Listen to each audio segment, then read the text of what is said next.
Hi guys, this is Dustin Thickman, Mr. Too Blessed to be stressed, and today we're going to talk about how to create habits in your life and your business that actually stick.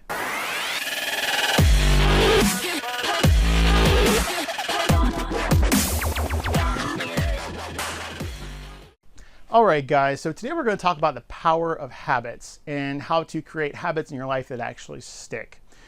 So I've been reading this book. It's called The Power of Habits, and it's a really interesting book about kind of the psychological process and how our brain develops habits and how they stick and why certain habits last and why their habits don't. But I want to show you a quick story that I learned from that book, and just to kind of illustrate that point about the power of habits and how they can affect our lives. So in the beginning of the book, there is this guy named Eugene. He's an older guy. And one day as he's at home, his wife notices he starts to act different. Eugene starts to, I think he's vomiting excessively, and he was running a high temperature.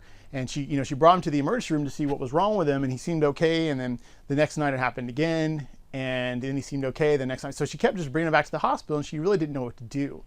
And so basically the doctors, were really interested in what was happening to him. So they took a sample from his spinal fluid. And they realized that there was something very wrong with him. They could tell his sample was not right at all. It didn't look normal. And they come to find out there was some sort of virus, and it's actually a virus that's responsible for some very simple skin infections and rashes and things like that. But when it gets inside your system, deep into your spine, it can become very dangerous for your body. But basically, to make a long story short, the virus had got into his spine and up into his brain and the back, and it had started to eat away at his brain. So the doctors really didn't have any sort of real hope for Eugene, and all they could really do is pray. So what happened was they put him on some antivirus medicine, and they put him in the bed, and they really didn't expect a whole lot, to be honest with you. They were just trying to slow down his death. And come to find out, that a couple of days later, a few days later, I think he had slipped into a coma, and then he came out. And it turned out that he just woke up and he seemed perfectly fine. Started talking to the nurses and, asked about his wife, and he seemed like he was completely normal. So the doctors were like, wow, that's amazing. It's a miracle that this guy came through. But they actually would, started to do some more tests on him and see, what sort of damage the virus had actually done. And as they talked to Eugene, they realized that, that he didn't remember things very well anymore. They would ask him a question, he would answer it, they would leave the room and come back, he would ask them the same question, over and over again. He basically couldn't remember anything past 15 or 20 seconds. And as heartbreaking as that is, they started to really study Eugene because there's some interesting things that started to unfold with Eugene. His wife brought him home. They actually moved him into a new house closer to their daughter because, they knew that things weren't quite right, so they wanted to be close to family. So they moved into a new house with Eugene and his wife, and then they moved close to his daughter. And, as they were at home, the doctors told him to be careful since he can't remember things very well. If he leaves the house, he might get lost. So just make sure you stay with him all the time. So his wife started, to try to get things back to normal. They would, she would try to get to take some exercise and get him out and take some walks and stuff so he wouldn't have to sit around all day. And, doctor said it was good for him to get exercise. So she'd take him around for walks around the block and stuff. But, she never left him alone. But one morning she actually wakes up, and he's just gone. And she goes frantically looking around for him. She goes outside, running around for about 15 minutes just looking for him, asking the neighbors, have you seen my husband? I haven't seen him. And she's just freaking out. And so she comes back to the house, and he's just sitting there in the living room. And she's looking at him, and she's like, where have you been? And he's like, I don't know. He can't remember anything. But she looks at the coffee table, and there's pine cones all on the coffee table. And she looks at his hands, and his hands are all sticky. And she comes to find out, or comes to think about actually, that the path that they've been walking every day as for exercise, has pine cones on it, and apparently, pine trees, and apparently he had been walking the path that they usually walk together, but he had just walked out on his own. But he couldn't remember it because of the way that his brain was damaged. That part of his brain for long-term memory was missing. So it's kind of funny, but it's also very interesting that he could remember how to go out and get back home without long-term memory. And basically what it was is they'd went on those walks for, I think it was about 60, 90 days. And that habit of walking, those cues, seeing certain trees and certain pieces of sidewalk and houses and mailboxes had been burned into his brain. And it was almost automatic for him to go out and find his way out and back. But if you asked him how he did it, he couldn't tell you. So it's very interesting. And so they started studying Eugene more and more. And it was just amazing to see the power of habits in Eugene's life. And what's really interesting is he would get up in the morning time and he would make breakfast. He would make eggs and bacon. He'd wake up and cook all this stuff. And then he would go back to bed, turn on the radio and go back to bed. And he would do it again a couple hours later. But it's like these habits that he had before the, the accident, before the virus, has still been built into his brain. He would still do these things automatically. And his wife was like, I don't understand what's going on. But the doctors would study him more and more. And they actually came to his, new house and they asked him some questions, just kind of do some more, experiments and some more testing. And they'd ask him things like, so Eugene, do you know where your kitchen is? Like, can you point to the door out of this living room that shows me where your kitchen is? And Eugene would be like, I don't know. Can you tell us where the bathroom is? Eugene would be like, I don't know. I'm not sure. He would just seem confused because he doesn't have that long-term memory. He doesn't remember where everything is. But then they'd ask him a question like, Eugene, if you're hungry, where do you go? And so it's almost like the hunger and they started it within him. He's like, he just automatically got up, went to the kitchen, and got some peanuts out of the cabinet in the kitchen and came back. And they would ask him, how did you know where that was? And he's like, I don't know.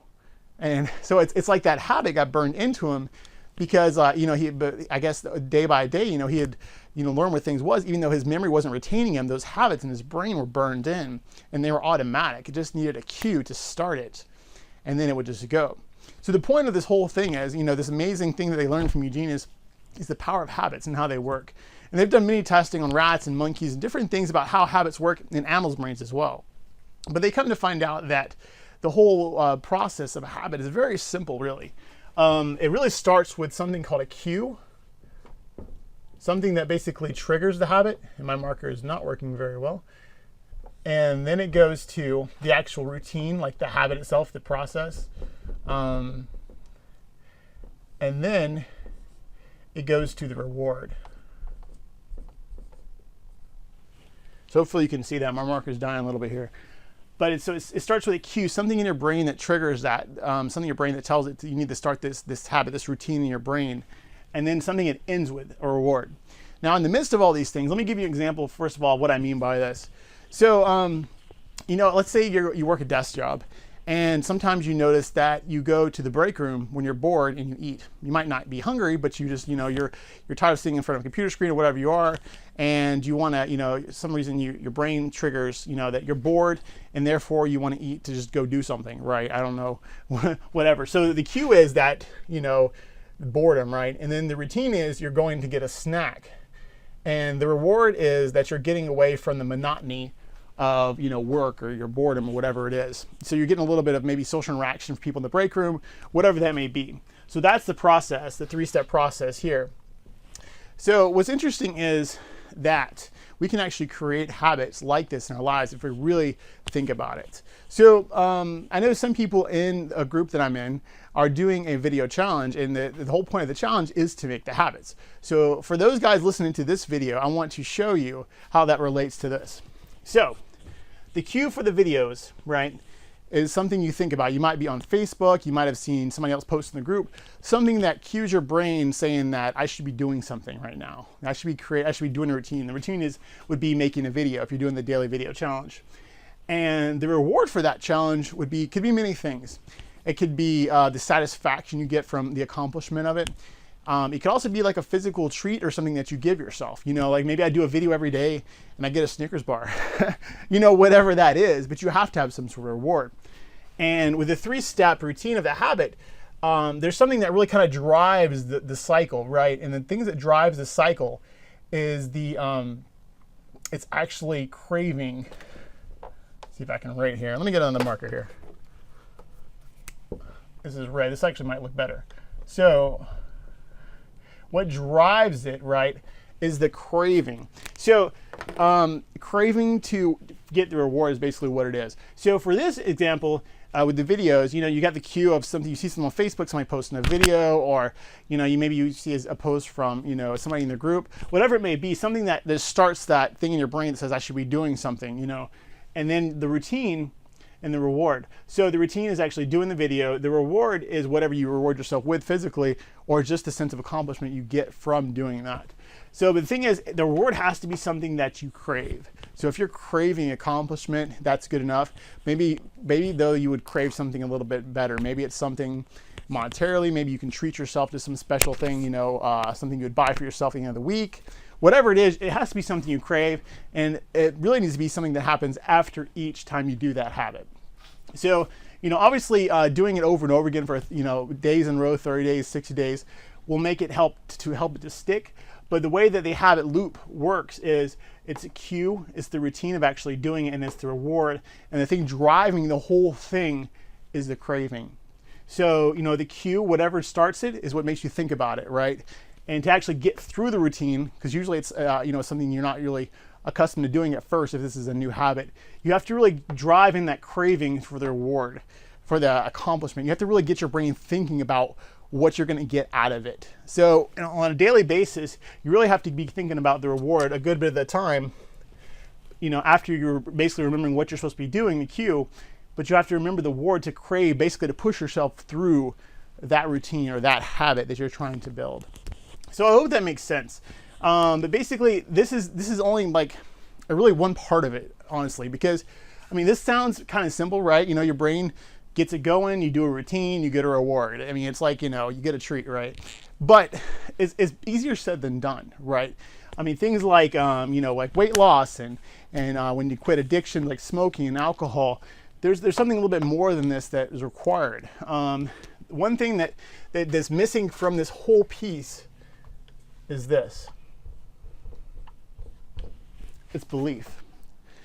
You have to believe you're able to do it, because without belief, this stuff doesn't matter. Now, for a second, I want you to think about some really hard habits that people have to break, like addictions, right? Alcoholics go to like Alcoholics Anonymous to try to break these destructive habits, these addictions that they have. And one of the reasons that Alcoholics Anonymous works so well is because that you have the group that helps you to form that belief that you can actually do it. Because when you have a group of people that work together and they're actually helping each other, it creates belief that you didn't have on your own. So it's a really powerful thing, and that's why Alcoholics Anonymous works so well, because you have that group of people to go to, and you have that support system to lean on. And it's also why during this video challenge that we're all working in, that the belief from the group, the encouragement you get from other people, the the comments, the likes, the whatever, it really is a big part of it. It's honestly like one of the biggest parts of keeping this going until it sticks. The belief, you have to have the belief to make it work. If you don't have the belief in yourself, if you don't have belief or encouragement from others, sometimes you kind of get the better of yourself and you start to doubt. And it doesn't even matter how big this reward is, because if you don't believe you can do it, then that's like just stops you right there, stops you dead there in the center. And so I hope this helps. I hope this video actually hasn't been too long, because I've been talking, I feel like a little bit too long. But this is The Power of Habits, and if you want to get the book, it's called The Power of Habit. And I forget the author, but if you if you look the book up on Google, it's like a yellow and red cover. It's pretty obvious, but it's called The Power of Habit. It's a really good book. I've just not made it through the whole thing, but it's a really interesting read, and it really helps you as you read through it to kind of understand how habits work and how you can start to develop habits in your life that stick. So that's all I got for today, guys. This is Dustin Thigpen, Mr. Too Blessed to Be Stressed. I'll see you tomorrow.